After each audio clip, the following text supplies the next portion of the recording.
ये आकाशवाणी दिल्ली है।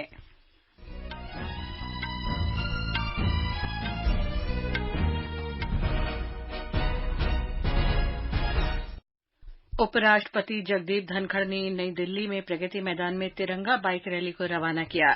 श्री धनखड़ ने सभी से राष्ट्र प्रथम रखने का आह्वान किया। राजधानी में बिजली की खपत कम करने और ऊर्जा दक्षता को बढ़ावा देने के लिए दिल्ली सरकार अपनी इमारतों, कार्यालयों और स्ट्रीट लाइट्स का एनर्जी ऑडिट कराएगी।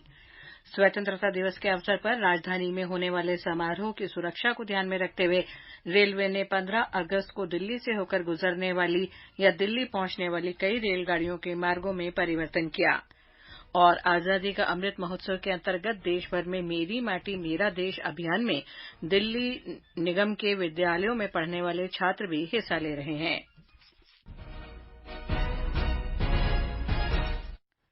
प्रादेशिक समाचार के साथ मैं लवली निगम। उपराष्ट्रपति जगदीप धनखड़ ने आज नई दिल्ली में प्रगति मैदान में तिरंगा बाइक रैली को रवाना किया। इस अवसर पर श्री धनखड़ ने सभी से राष्ट्र को हमेशा पहले रखने का आह्वान किया। उन्होंने कहा कि युवा पीढ़ी को नेतृत्व की जिम्मेदारी देनी होगी ताकि वे देश की विकास यात्रा को मजबूती से आगे बढ़ा सकें।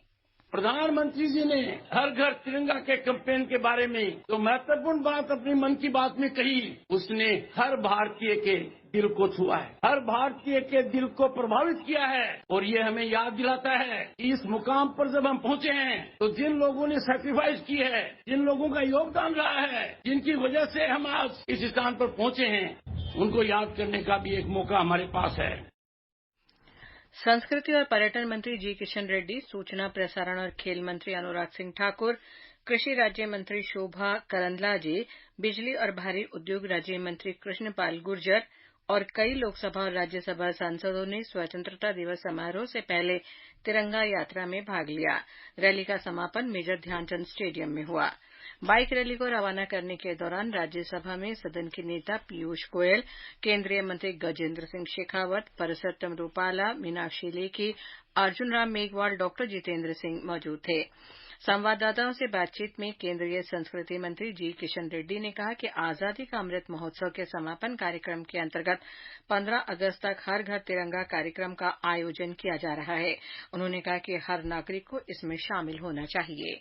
आने वाले 15 अगस्त को देश में रहने वाले सभी लोग अपने अपने घर के ऊपर तिरंगा झंडा लहराए आजाद का अमृत महोत्सव का कंक्लूडिंग प्रोग्राम में भागीदार होना चाहिए। इसके लिए आज से लेकर 15 तारीख तक देश में अलग अलग शहर में, अलग अलग गांवों में तिरंगा यात्रा होगा। राजधानी में बिजली की खपत कम करने और ऊर्जा दक्षता को बढ़ावा देने के लिए दिल्ली सरकार अपनी इमारतों, कार्यालयों और स्ट्रीट लाइट्स का एनर्जी ऑडिट करवाएगी। इस एनर्जी ऑडिट का उद्देश्य बिजली के अधिक इस्तेमाल करने वाले स्थानों का पता लगाना और वहां स्मार्ट तरीकों से बिजली की खपत को कम करने की रणनीति तैयार करना है। इस बारे में जानकारी देते हुए ऊर्जा मंत्री आतिशी ने कहा कि सरकार बिजली के हर यूनिट के संरक्षण के लिए प्रतिबद्ध है। उन्होंने बताया कि सरकार उन सभी सरकारी भवनों का एनर्जी ऑडिट करवाएगी जहां बिजली की खपत 500 किलोवाट से ज्यादा है।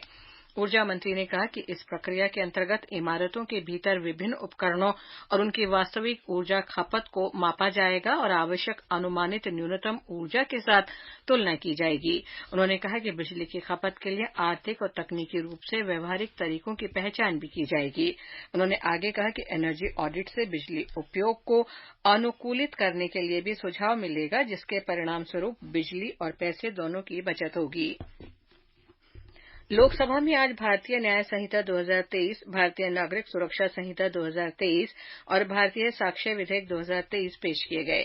गृह मंत्री अमित शाह ने विधेयक पेश करते हुए कहा कि भारतीय न्याय संहिता 2023 विधेयक भारतीय दंड संहिता 1860 का स्थान लेगा और भारतीय नागरिक सुरक्षा 2023 विधेयक आपराधिक प्रक्रिया संहिता 1898 की जगह लेगा। उन्होंने कहा कि भारतीय साक्ष्य विधेयक 2023 भारतीय साक्ष्य अधिनियम 1872 का जगह लेगा। गृह मंत्री ने कहा कि ये विधेयक देश में आपराधिक न्याय प्रणाली को परिवर्तित कर देंगे। इन कानूनों का उद्देश्य लोगों को दंडित करने के बजाय उन्हें न्याय प्रदान करना है। उन्होंने कहा कि वे सभी विधेयक गहन विचार विमर्श के बाद ही लाए गए हैं। विधेयकों के प्रावधान के बारे में उन्होंने कहा कि राजद्रोह से संबंधित प्रावधानों को पूरी तरह से निरस्त कर दिया जाएगा। श्री अमित शाह ने कहा कि कानूनों में 313 बदलाव किए गए हैं जिनका उद्देश्य आपराधिक न्याय प्रणाली को सशक्त बनाना है।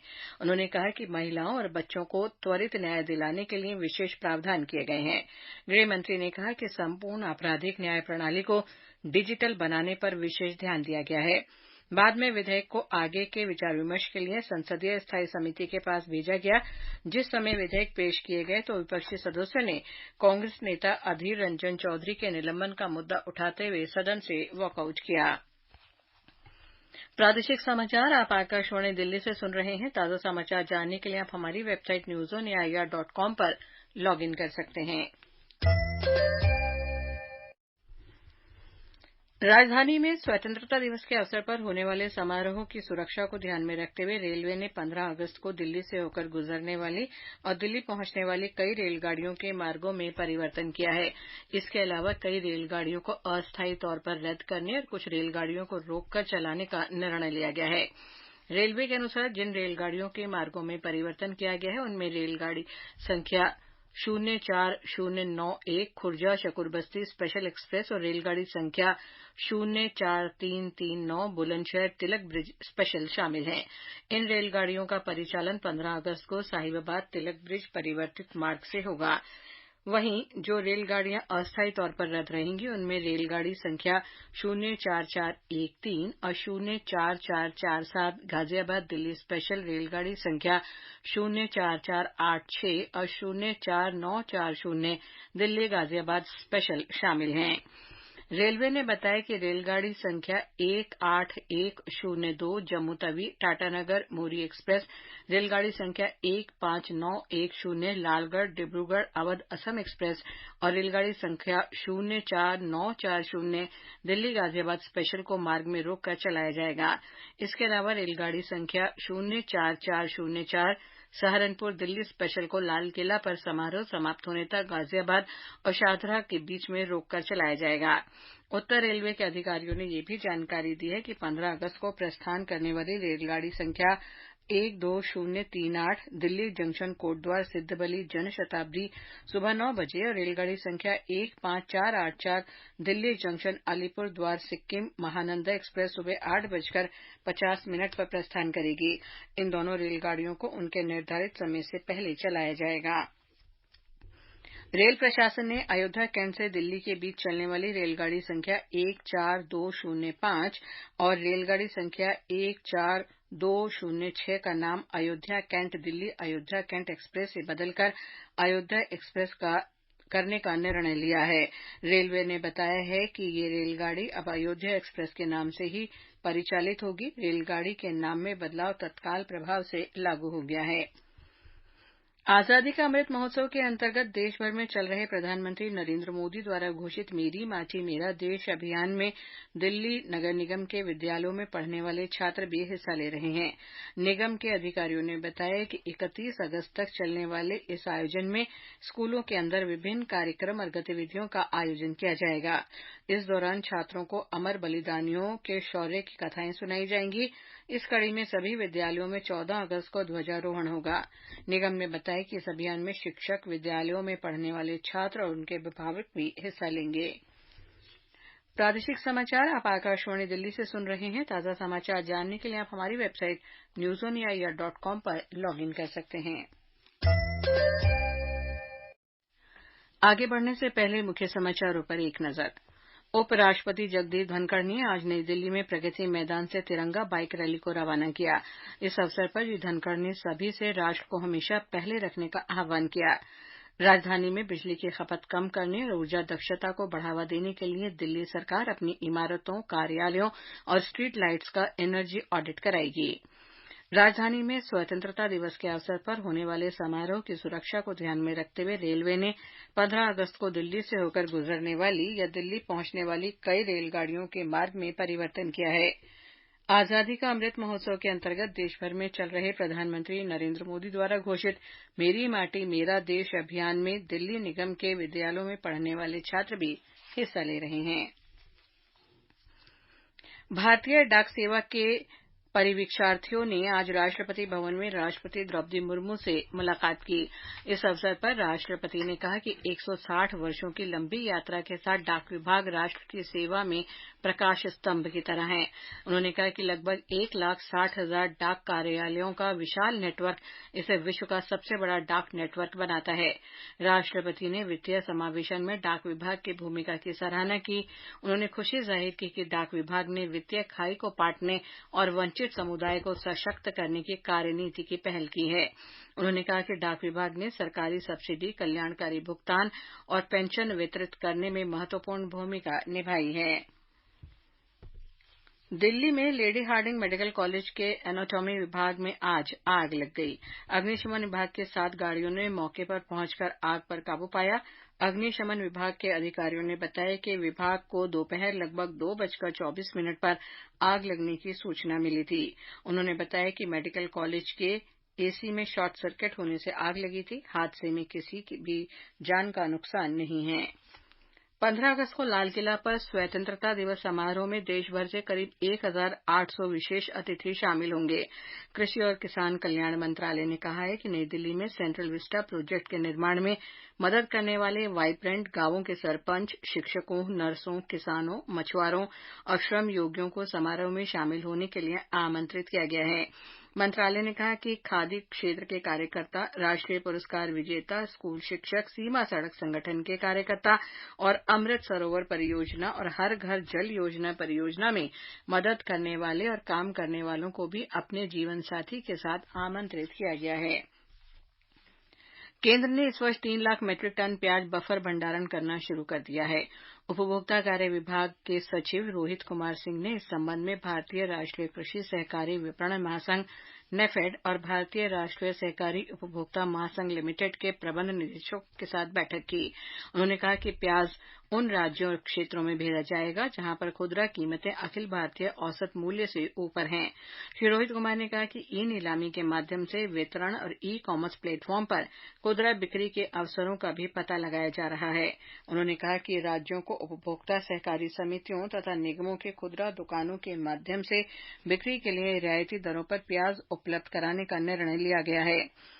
उपभोक्ता कार्य मंत्रालय ने कहा है कि सरकार प्याज की कीमतों में अस्थिरता रोकने के लिए मूल्य स्थिरीकरण कोष के तहत बफर प्याज रख रही है।